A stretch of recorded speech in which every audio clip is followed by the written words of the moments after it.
आता आपण उभे आहोत यवतमाळ जिल्ह्याच्या उमरखेड तालुक्यातील धनज मोहोदरी गावाजवळ। आणि धनज मोहोदरी या गावाजवळ एक खोकलेवाडी नावाचं एक छोटंसं खेडं आहे। आणि हा खोकलेवाडी गावाकडे जाण्यासाठी मंजूर रस्ता तयार करण्यात येत आहे।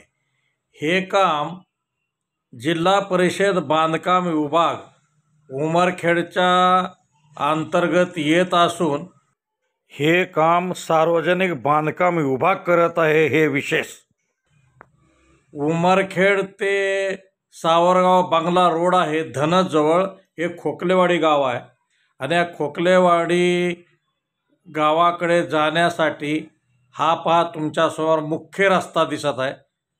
हा सावरगाव बंगला इकडे पुढे धनज मोहोदरीकडे जातो आणि ह्या ठिकाणी पहा ह्या ठिकाणी हा रस्ता खोकलेवाडीकडे वळतो। आणि हा रस्ता खोकलेवाडी म्हणजे मेन रोडपासून खोकलेवाडी येथील दत्त मंदिरापर्यंत आहे। आणि पहा हा रोड बैलगाडीचा रस्ता असल्यासारखा दिसत आहे। दोन्ही बाजूला नाल्या काढण्यात आलेल्या नाहीत। आजूबाजूचे अवैधरित्या मुरुम ह्या ठिकाणी उत्खनन करून टाकण्यात आलेलं आहे।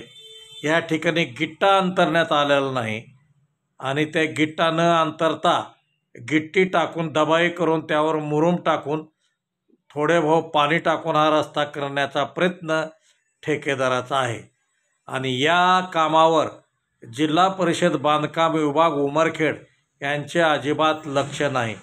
हा खोकलेवाडी उमरखेड तालुक्यातील शेवटचं टोक आहे। आणि हा रस्ता पहा दोन्ही बाजूला हा मेन रोड आहे आणि या मेन रोडपासून खोकलेवाडीकडे जाण्याचा रस्ता आहे।